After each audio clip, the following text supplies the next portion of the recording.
Islam itu datang bukan untuk mengubah budaya leluhur kita jadi budaya Arab, bukan untuk aku menjadi anak, sampeyan jadi antum, sadulur jadi akhi.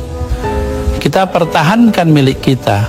Kita harus serap ajarannya, bukan budaya Arabnya. Kali ini saya coba ajak teman-teman sekalian mundur ke beberapa tahun yang lalu. Sebelum polemik nasab ini pecah dan ramai seperti sekarang ini. Kita mundur di tahun-tahun di mana Gus Dur masih sugeng, masih hidup. Nah tentunya kita melihat kelompok-kelompok Habib ini sebetulnya sudah ada, sudah melakukan pergerakan-pergerakan. Namun pergerakan mereka tidak begitu signifikan karena memang ideologi para Habib-Habib Alawi ini sebetulnya sudah kebaca oleh beliau almarhum Gus Dur ya. Kelompok Habib imigran Yaman ini sebetulnya sudah melakukan pergerakan-pergerakan melalui organisasi, melalui ideologi kebangsaannya. Namun selama masih ada beliau, ruang gerak mereka itu tidak bisa bebas karena yang pasti Gus Dur akan menjadi penghalang paling depan atas pergerakan-pergerakan mereka yang cenderung banyak melakukan perlawanan-perlawanan terhadap pemerintah. Namun bagaimana kemudian setelah Gus Dur ini wafat dan meninggalkan warga Nahdliyin. Di sini warga Nahdliyin sudah betul-betul kehilangan sosok, kehilangan figur seorang guru, seorang yang bisa kita contoh di dalam berbangsa, bernegara, beragama, dalam konteks keberagaman agama di Indonesia ini. Warga Nahdliyin sudah mulai mencari-cari figur, siapakah sosok yang bisa menggantikan sosok beliau, sosok Gus Dur. Hingga beberapa tahun kemudian menjelang wafatnya Gus Dur ini, kelompok Habib ini berhasil menunjukkan eksistensi mereka dan mereka betul-betul bisa menjadi besar.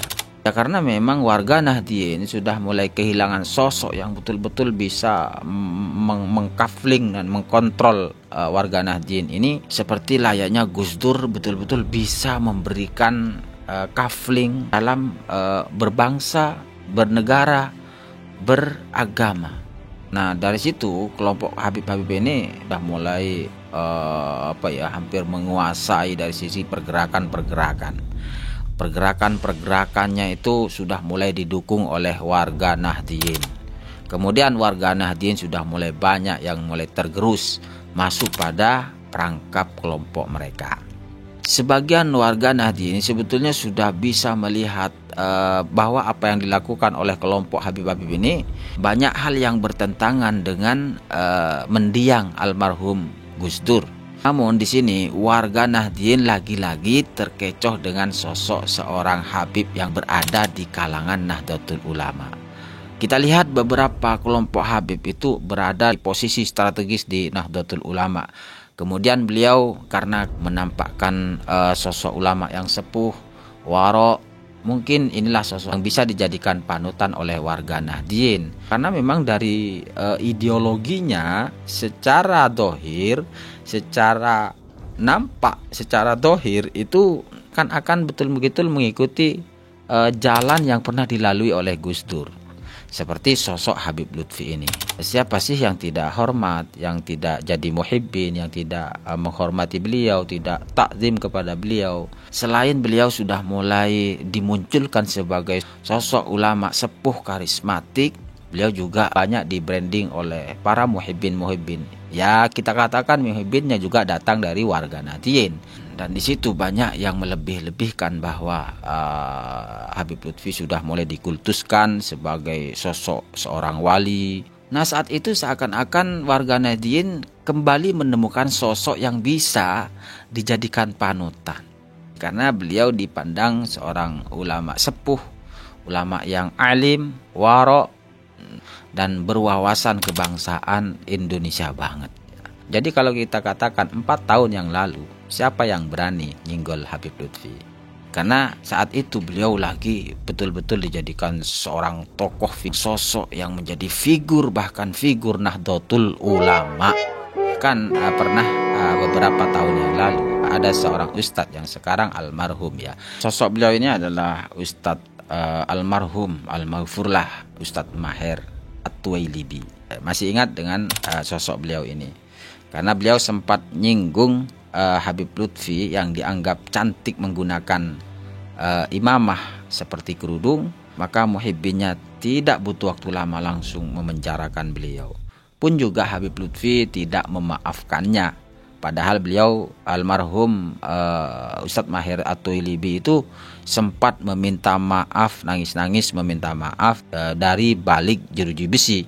Namun usaha almarhum itu sia-sia karena Habib Lutfi tidak memaafkannya. Artinya tidak memberikan maaf, sehingga beliau harus menjalani hukuman beberapa hari. Karena takdir berkata lain, beliau dipanggil oleh Allah Subhanahu wa taala.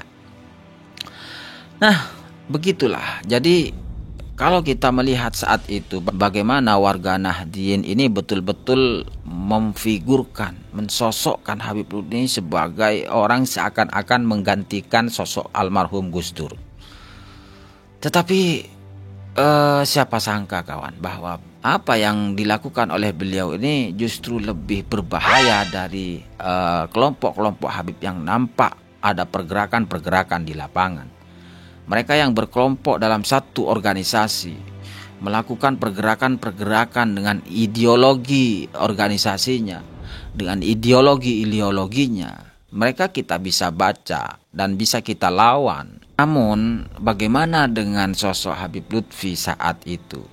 Bahkan sampai polemik nasab ini pun sudah ramai.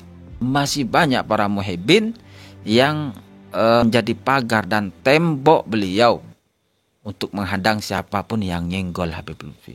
Disinilah warga Nahdien sudah keliru mengkultuskan, memfigurkan Habib Lutfi sebagai panutan. Yang nyata-nyata bahwa apa yang dilakukan Habib Lutfi itu jauh lebih berbahaya daripada kelompok-kelompok Habib yang ada pergerakan-pergerakan di lapangan.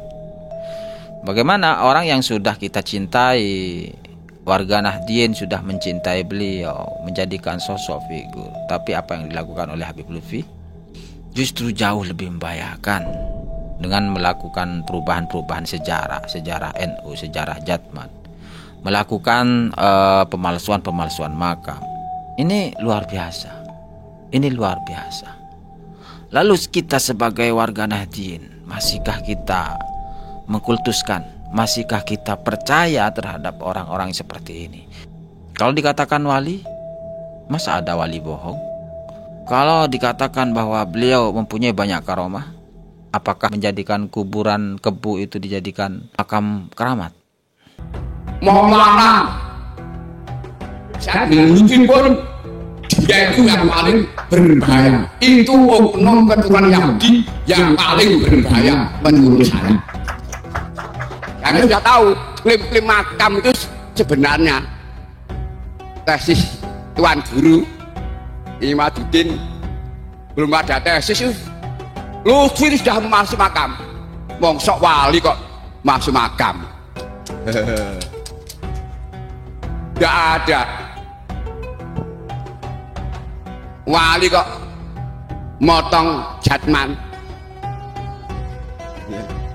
Wali kok nginggokke sejarah kita semuanya di sini mau sowan ke Cirebon, Pondok Buntet. Kita tujuannya mencari doa untuk melawan semua kejahatan, klaim makam,